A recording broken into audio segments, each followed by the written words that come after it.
Hello everyone, and welcome to this episode of Horse Review.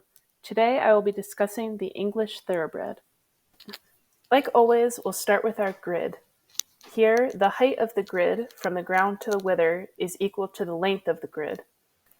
As you can see, the horse's height of 5 squares is not equal to the length of 4.5 squares. This means that the horse is proportionately taller than it is long. However, it appears as though Star Stable intended to depict a racing-fit thoroughbred at about 2 or 3 years old. At this age, the horse is still growing, so it's not necessarily unrealistic for the proportions to be slightly off. This can also be seen because the horse is a little croup high, meaning that the butt is slightly higher than the withers. This is another characteristic of young horses. Now we'll look at our thirds. The shoulder takes up about 1 square, the barrel takes up about 2 squares, and the haunches take up about 1.5 squares. So the shoulder is quite narrow. The proportions of the hind legs are also a little off, which can affect the gaits and movement, which we'll look at next. The thoroughbred has a very low headset for the walk, which is actually quite unusual for the breed. The horse is actually over-tracking, with the back of the hind hoof coming in front of the track of the front hoof. The joints in the body seem to be moving okay, though I would like to see the front legs coming out a little further to match the carriage of the horse's head and neck. The area where the front legs meet the shoulder seems to be a little bit far back as well. This may be part of why the horse doesn't seem to be reaching as far forward with the front legs during the walk. When slowing the video down, you can easily see the over-tracking. Next is the trot. The thoroughbred has a very bouncy trot, though the body does appear a little stiff. I'd really like to see the front legs coming forward a little more too, and reaching out in front. The headset is okay and breed appropriate. The haunches do appear to be rotating a little bit, and I'd really prefer to see them swinging instead. In the slow-mo, you can see that the horse is almost tracking up. It does appear to be placing its toe first though, which is not a desirable trait. Ideally, the back of the hoof should meet the ground first. The thoroughbred's canter is nice and flowing.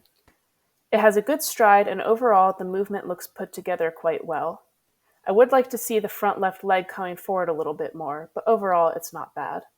The hind left leg does seem to be lagging a little bit, though I think this might be due to the placement of the hock relative to the rest of the hind leg. The headset is quite nice, and the tail is swinging well. In my opinion, whoever worked on the canter for this horse did a very good job. The hand gallop, on the other hand, is a little sloppy, especially in the hind end. The front end is also not reaching out very well, and there's not much movement in the body. As you can see here, the shoulder barely moves at all, so there's not much follow-through with the front leg.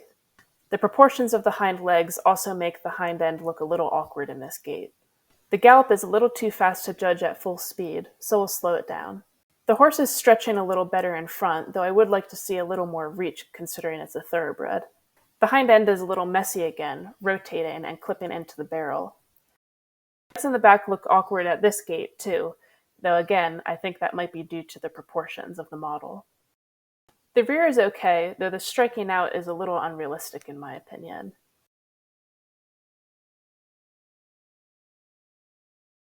Overall, the sharp stop is not bad. Like with the Arabian, it could cause some joint damage if done repetitively. But in general, I find it realistic for a hard stop.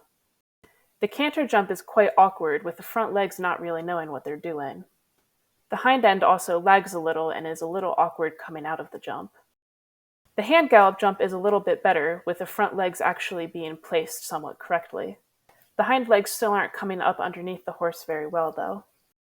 The jump from the full gallop is much the same as that from the hand gallop, though the hind legs do appear to come up and underneath the horse a little bit better. The transition back into the gait is also a little smoother. Overall, I find the English Thoroughbred to be about average. Because of this, I would give the English Thoroughbred a score of acceptable. The canter is very nice, but everything else needs a little bit of work. Thank you for watching. And if there's a horse breed that you'd like to see next, please let me know in the comments.